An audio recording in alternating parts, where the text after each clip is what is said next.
What's up guys, this is Justin Spencer here. Welcome back to the channel. So this video is titled The Ultimate Guide to Manila Condominium Living. And over the last 5 months, I've actually been able to tour over 20 of the top places throughout Manila, ranging from Makati to BGC, over to Pasig, and even more areas even outside of this. And since this is a very detailed video and I have a lot of specific things I'd like to tell you and a lot of specific points that I would like to make, you are going to see me from time to time just refer to my little notepad over here so that I don't forget to tell you a single detail or a single thing that you're definitely going to want to know. So this video is titled The Ultimate Guide, which suggests it might be extensive and it might be exhaustive. However, I have actually instead found a simpler way to help you understand how to have the highest quality of life living in Manila that doesn't directly rank the condos themselves per se. And in fact, I am going to spend some time in this video ranking specific condos. However, I intend to devote and dedicate an entirely separate video to just ranking condos in specific parts of Manila as well. And that video will be coming out in the future. But instead, rather for this video, my main goal and objective is actually to share with you and offer to you 2 strategies that will basically apply to one of 2 situations that you're most likely going to find yourself in. That will help you understand where to live and basically why to live there.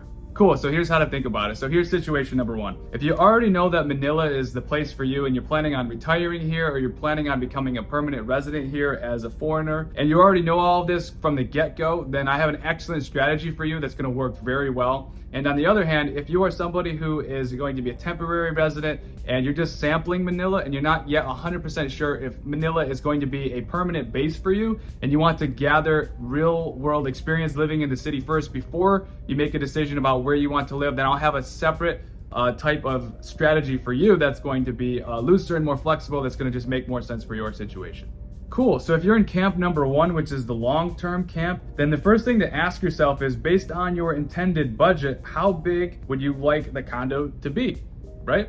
That's a legitimate question. The next question is to ask is, how important is it to you to be in a location that is like super convenient for pickups and drop-offs, for like ride-hailing services and stuff like that, and for getting groceries or outdoor eating and or nightlife? Like, how close in proximity would you like to have those conveniences? Do you want them basically right when you click the ground floor button and you walk outside your condominium complex, like boom, they're right there within walking distance? Or are you comfortable with having to walk a little bit farther? And that's one consideration that you might want to identify and ask yourself. Of course, as you'd expect, things might cost a little bit more to have those conveniences closer by, but this is not always the case. But either way, you want to recognize whether this is important to you and how important it is to you. So generally, the better the location, the better the price, and generally the smaller the condo, the lower the price, right?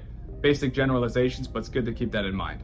So I personally, if you're asking me, I would rather have a smaller condo in a better location than a bigger condo in a less desirable location. But I'm outside very often and I enjoy being social. Obviously, of course, if you have the budget, then you can have a big place in a great location. You're just gonna have to spend more money. But if you have to compromise or you have to pick between the 2, that's basically what you should remember to know, is that if you're on a fixed budget, the worse the location is, the better the unit might be that you can get at a lower price, is basically where I'm going with this. And then the better the location, the unit might not be as good, or it might be as good, but it might just be way more expensive. So this is something you probably already know, but I wanted to remind you just for the sake of this conversation.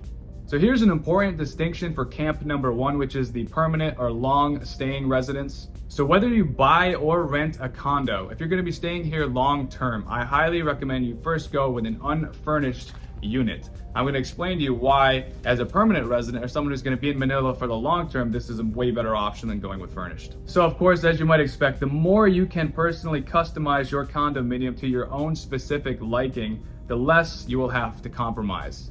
Okay, so it always makes sense to buy your own furnishings, and it's going to make a lot more sense to get an unfurnished place, whether you are specifically for renting. Obviously, if you're buying a place, it's probably going to come unfurnished. But basically, if you're going to be here long term, when you are able to buy your own stuff and customize it, there's way less compromise. So you can buy your own appliances, your own washer, dryer, refrigerator, cookware, range, stovetop, TVs, furniture, all this stuff, because when you buy stuff yourself, it's going to just be exactly how you want it to be. Like for me, nobody's going to know that I want a Dyson vacuum, that I want an LG washer and dryer and an LG refrigerator or Samsung. No one's going to know that I want an LG OLED TV that's a specific size to be mounted on the wall, or having a specific router set up for internet, or a Tempur-Pedic mattress or something like that. That's just stuff for me that if I was going to be a long-term staying resident here, I would absolutely invest in those brands and those products because they personally add to my quality of life inescapably, just as an example. Now, switching back to camp number 2, which is the people that are basically, and I personally, just so you know, I happen to be in camp number 2 as a person who's basically sampling Manila and trying to understand Manila and studying Manila and living in Manila to understand if it's a place I'd like to have as a long-term permanent home base, as an option, as a guy who has the option to basically go to many countries. So now, switching back to camp number 2, if you're intending to sample Manila, then I'd advise you to get a fully or semi-furnished place, not an unfurnished place. I'd only purchase smaller and cheaper items that you can potentially bring with you if you ever leave this unit and go to another one, or if you're going to travel back to another country, like your home country or a different country. So what I did is this apartment right here, the Makati Rockwell, is a 380 square meter, 400 square foot studio apartment that was fully furnished and decked out. And obviously, if I knew I was in camp number 1, then I probably would have gotten an unfurnished place and I would have decked it out just like I told you. I'd have gotten those name brand products and basically made everything just the way I would love to see it. But this place is really good. I'm only paying 35,000 pesos a month, and I'm in Lincoln Tower, which is about 600 to 625-ish dollars US per month for a fully furnished place. And because I'm in camp number 2, I decked it out with small appliances. I bought my own coffee grinder. I bought my own blender for making smoothies, which I use every day. I bought my own coffee cold brew steeper so that I can make all my own coffee from home. I bought a brand new cookware set for myself because we're always cooking nonstop. And then I bought an air filter. I'm just looking around here. And I brought a lot of stuff from the United States as well, like stuff ranging from like my computer. I actually bought a desk from Lazada. My girlfriend had another desk we're using over there. So this place was fully furnished. We asked the landlord to take a few items out to make space for a few items we wanted to interchange in.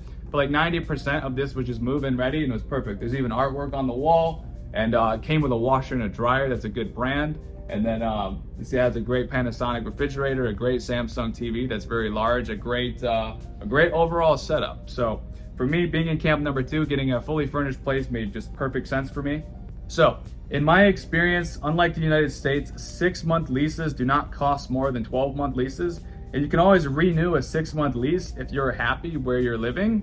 But if you're not happy where you're living, then you can always just find a new place instead of having to suck it up for another 6 months.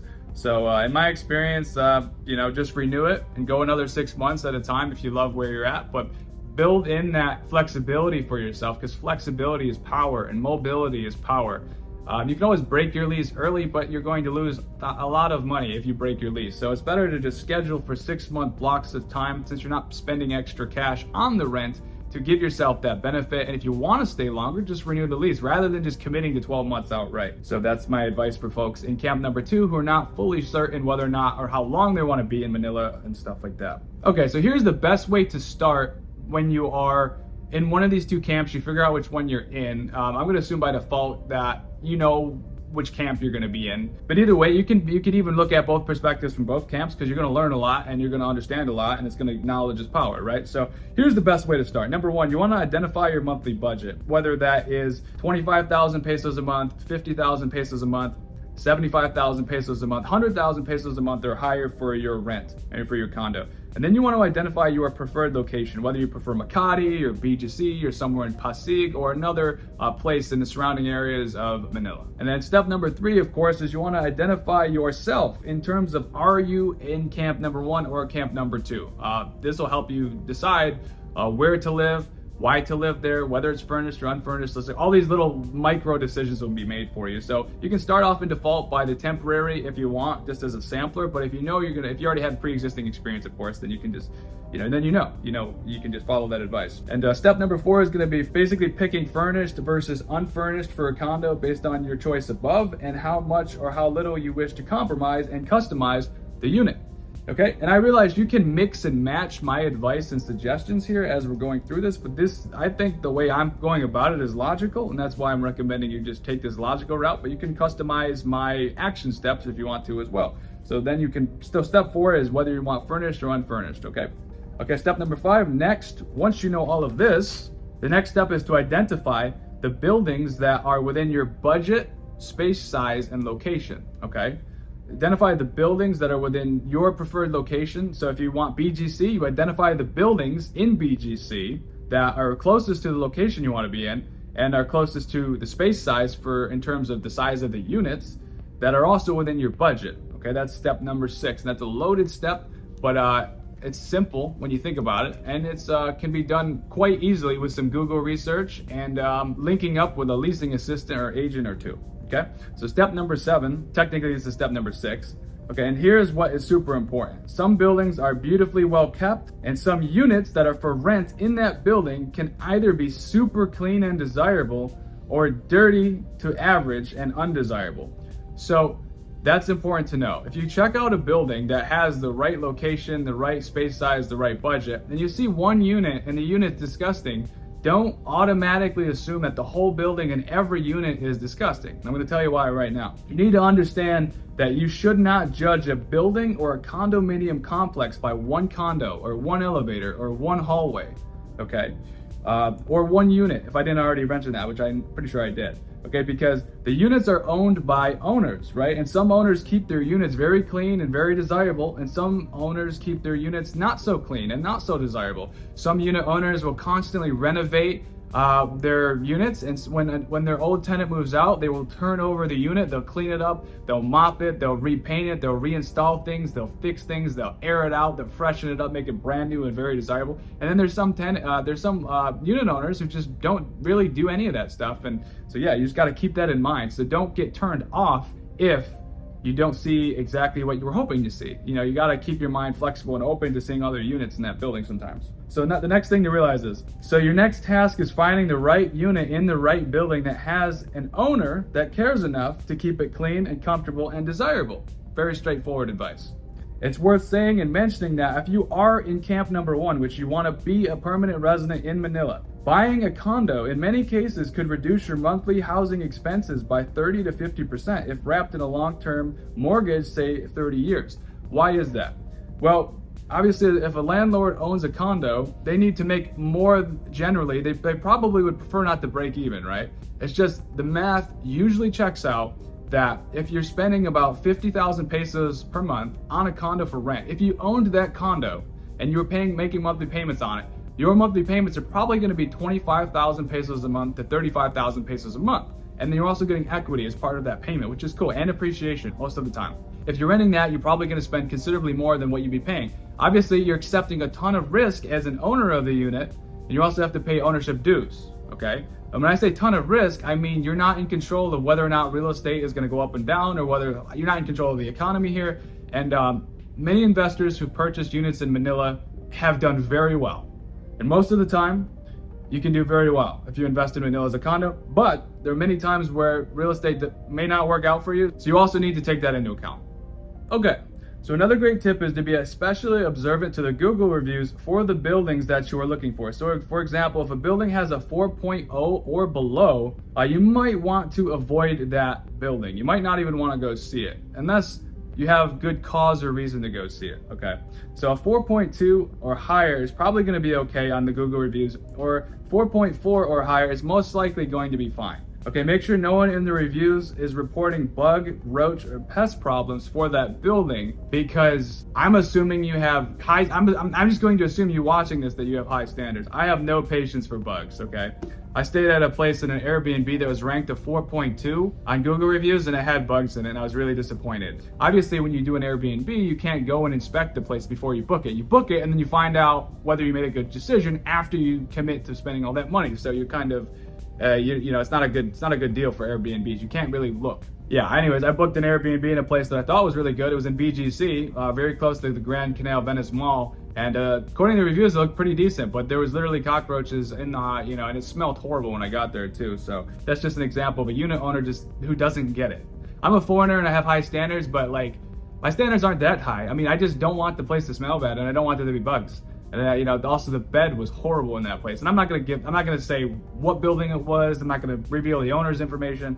I'm just telling you, I hated that place with a passion.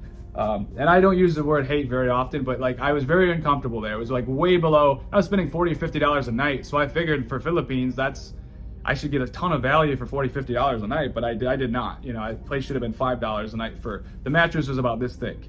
The mattress was about an inch thick, And I should tell that landlord how to improve that place. It's like, dude, just get rid of the bugs, get rid of the smell, and improve the mattress. And I would give that place like a 9 out of 10.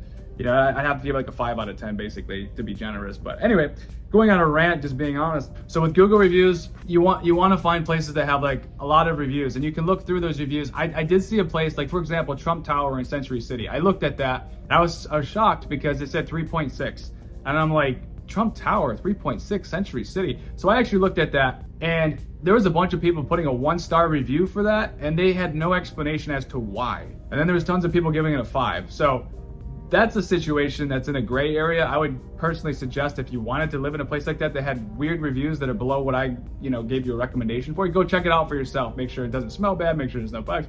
I mean, there's more qualifications and, that things that are going to be important to you, okay? Those are extra details that I know will definitely influence your decision, right? So here's my quick little story. I'll give you a detailed blurb. I kind of gave you some insight earlier in this video. So what camp am I in? What did I do when I got to Manila? Why did I do what I did when I got to Manila? So since I'm in camp number 2, I am a sampler. I'm a temporary resident here on a tourist visa, trying to understand if I want to stay here long term and gathering insight about the city of Manila. So what I did, knowing this, is I did not go with an unfurnished unit because I didn't want to have to buy, a washer, a dryer, a refrigerator, a stovetop, because that's fully unfurnished, right? Because what happens if I change my mind and I don't want to live here? Then I have to sell all of that stuff, and that's probably going to be tricky to do. I could use Facebook Marketplace, I could use carousel.ph, which is kind of like offer up the United States, but it's difficult and challenging, and I would not get anywhere near what I spent retail, right? So I just went with a fully furnished place for that specific reason, and I got smaller appliances that kick butt, like the blender, the coffee grinder, the stuff I was telling you before, some new cookware, and that has been a great decision for me. So that's what I recommend you do if you're in camp number 2. You don't know what you want to do yet, and you're not fully decided. You don't have enough information yet to know if you're going to want to be here very, very long term in the city, right?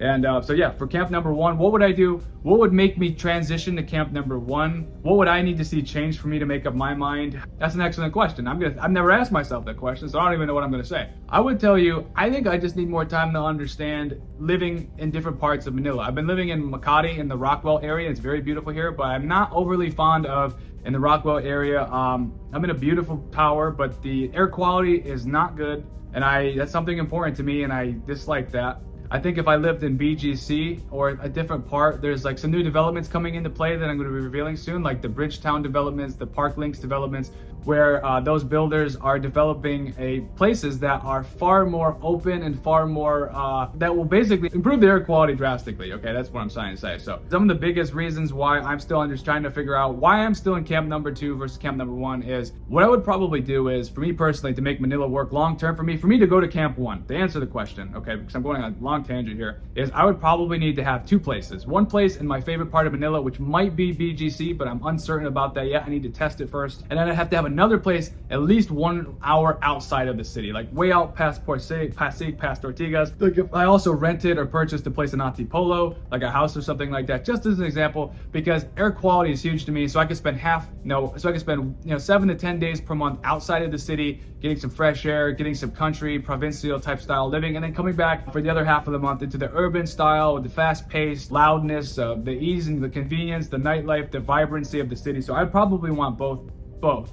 But there's also other cities that are awesome, like Bangkok, Kuala Lumpur, and Malaysia. There's also places in Vietnam. There's also places in Mexico. There's also other places outside of the US that have cool cities that I also would probably really enjoy and like. Doesn't mean I wouldn't buy a condo here. I just want to understand personally how much time on a calendar year I'd be spending in Manila before I bought a place. Even if I was renting a place here, and if I bought a bunch of really nice furnishings, I'd want to make sure I was going to be here long term. So, okay.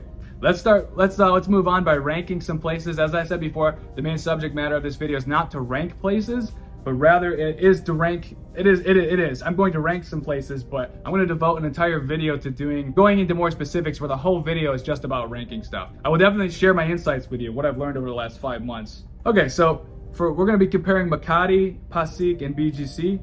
3 different kind of regions, districts, like inner sub-cities of the main capital of Manila. Let's look. Starting with Nightlife for Makati, Pasig, BGC. For the Makati Nightlife, I would give it an 8. For Pasig, I'd give it a 7. And BGC, I would give it a 10. And the reason why is BGC is a 10 for obvious reasons. BGC, just Bonifacio High Street, uptown BGC with all the clubs and everything they have there. Everything just lights up. Everything's just incredible. So BGC at night is a 10. Pasig is a little more mellow, a little more chill, a little more calm. So that's why I'd have to give it a 7. But it's still really nice. Makati in the Rockwell area, which is where I'm at, it's also very nice. There's other parts of Makati nightlife that are very good, but I can only give it an 8 because it's just not the same.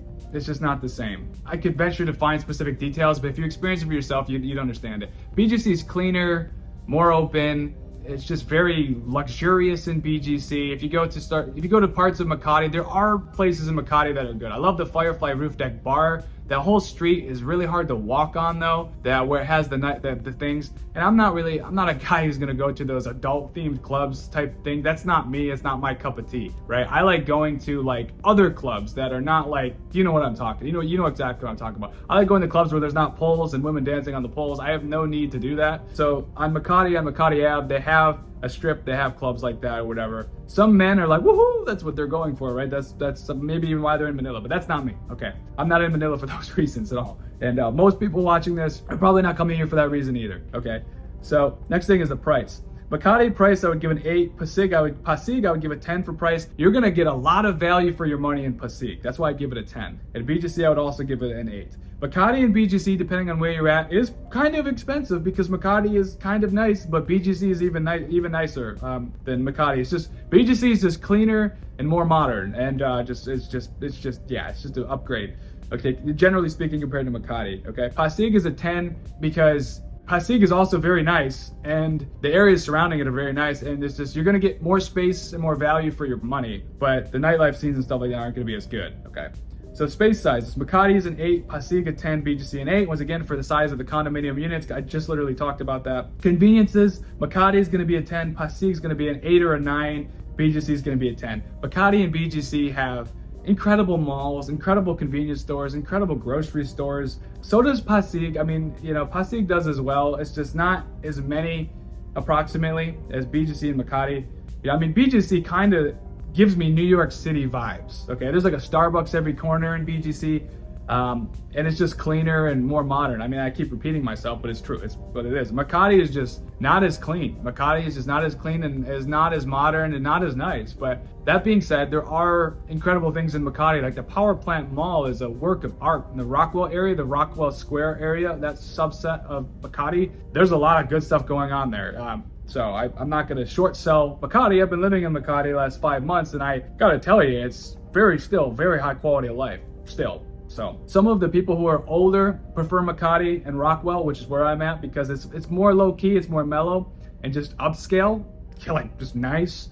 BGC is more for the younger crowds because there's just more younger people in BGC, right? There's colleges and stuff, there's universities around. There's a university in Makati, universities in Makati as well. But BGC is more of just like a younger scene. That's all I'm gonna say.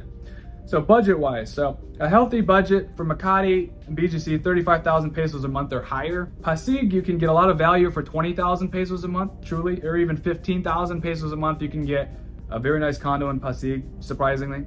Probably unfurnished though. If you got 50,000 pesos a month to spend, again, BGC and Makati are gonna be great. So I'm just gonna say here, I'm guessing that 50% of the people that are gonna live in Manila are probably gonna have, so 50% are probably looking at having a budget of 30 to 35,000 pesos a month, okay? Which is about $550 US to $650 US. And that you can get a lot for your money. So if you're planning on having your rent be $550 to $650 a month, you can get a ton of value, and you're not going to get kicked out of any of these places. You're not going to be, that's enough money. But if you have less than that, if you're rocking a 15,000 to 25,000 pesos a month budget, which is between whatever the conversion is, like $300 to $400 a month for rent, that's pretty low. But you're probably going to want to lean more towards Pasig to get a bigger condo, because you're going to kind of be canceled out. When you go under 35,000 pesos a month, you're not really going to have a lot of good options in Makati or BGC. They're there. Like you can still get a 25,000 peso per month place in Uptown, one Uptown residences, for example, in BGC. Maybe saying that now, in the future, that might not be true because, inflation, so prices go up. I'm guessing 30%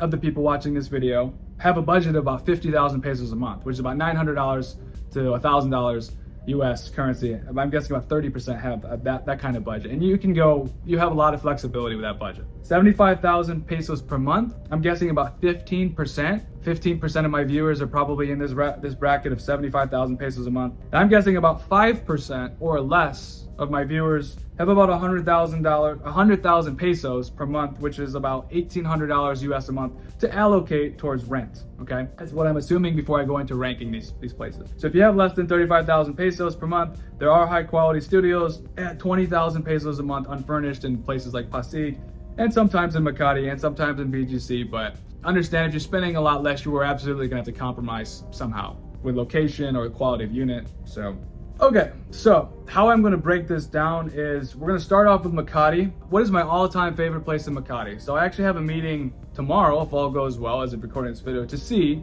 the Bellmore Suites, which I understand, if I heard my agent correctly, may not have any available units that have not already been purchased, and I don't think it's been turned over yet.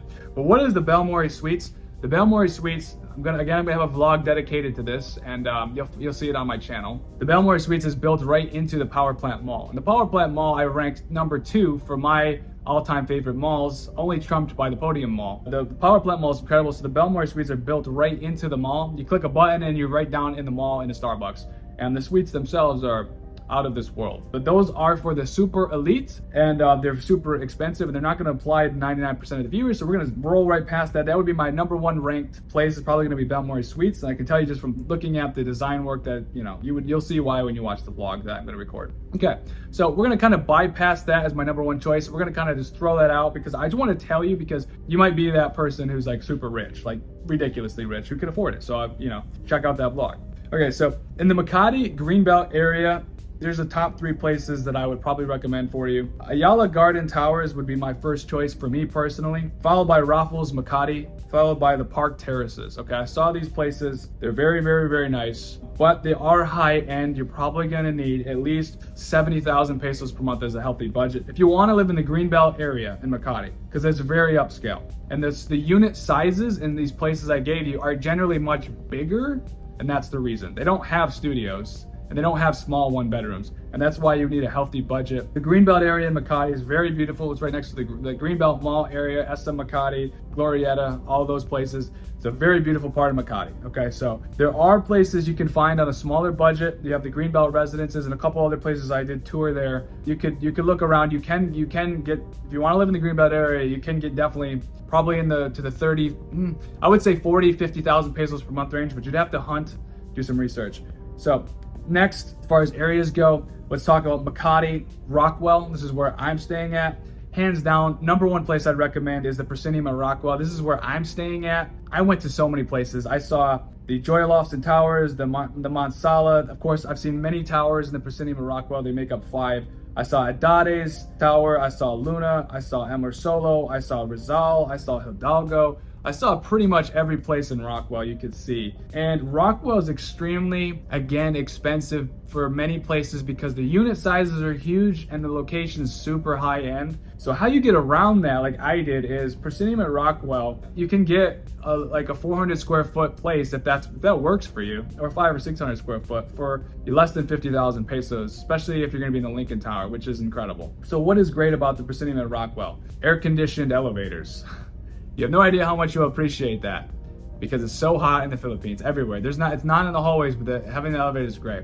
Okay, so I shot a video yesterday covering Rockwell. They have automatic door closers, automatic door lockers, hidden hot water heaters, hidden split AC units. The list goes on. It's very beautiful. I don't think you'll be disappointed. Usually the places that you're renting for that are furnished come with super high-end appliances. Mine has a washer and a dryer stack in the bathroom. That's considered luxury. About 10% of the places I have looked at, and I looked at many places, dozens of places, okay? And most of them don't have a dryer. And most of them don't even have a washer, okay? So I'm yelling because it's important to me to have a washer, and it's really nice to have a dryer because I don't want to hang all my stuff everywhere. That's just me. The Proscenium at Rockwell, it's common and standard to have a washer and a dryer and a hidden hot water heater that's just automatic. You don't have to play around with the dials and tinker with it. Which is common in a lot of places. You have like a hot water heater that's outside and it's ugly, and you have to play around with it, and you have to have like a learning curve to turn on the hot water. not at the Proscenium or Rockwell. You turn the dial just like you would in the United States or any other first world country, and everything just works. Okay, same with the AC. You click it on, and then your unit's freezing 10 seconds after you click it on. It's perfect. It just works, right? So that's why I would recommend Proscenium. The value proposition is very hard to beat because you can get a lot of value, and they're not overpriced if you get a small unit. If you get a big unit, okay, like if you get like a big 1-bedroom, you can double that to 70,000 pesos a month. It depends on the tower. The units in Lincoln Tower are generally more affordable. It's not because the tower is less high quality. I can promise you that. Not sure 100% what the reason why is, but like if you go to Sakura or the Proscenium Residences or like Lorraine, the prices might be higher per square foot, but quality is, you're gonna have the same amenities. The units are still incredible, and yeah. So Joy Lofts and Towers are great because they're right next to Power Plant Mall. Proscenium Rockwell is 5 to 7 minute walk from Power Plant Mall. Those other places I referenced before, they're like a 2-minute walk from the Power Plant Mall, or they're directly connected to it. But if you're willing to walk an extra 4 or 5 minutes to get to the mall, or just take the free shuttle or buggy services that are free if you live here, you can wait 10 minutes, then you can just get a lot of value from living on the other side of that highway or bridge, right in between Proscenium and the Power Plant Mall. So, okay, let's talk about Makati Mandaluyong. I can't pronounce that correctly. Makati and Mandaluyong. Mandaluyong is technically like outside of Makati, but it's so close that it's very close. It's right next to Makati, Mandaluyong. So I went to the Novotel Suites. Definitely check out that video. The unit we covered in that video was fantastic. It was fully furnished, 25,000 pesos a month at the time. I don't know if that's still the listing price. It was either 25K or 30K a month. I apologize for not remembering. I think it might have been 30,000. It was 30K. It was 30,000 pesos a month, fully furnished. It was beautiful. It didn't have a washer or a dryer though. That was literally the only problem. But other than that, it was one of the nicest, cleanest, best designed units I've seen. So the title of that video is How Can This Possibly Be Manila? It has my face on it with a bunch of giant buildings behind me. Check out that if you want to see the Mandaluyong. That was the Novotel Suites at the Makati Residences. Their amenities were insane.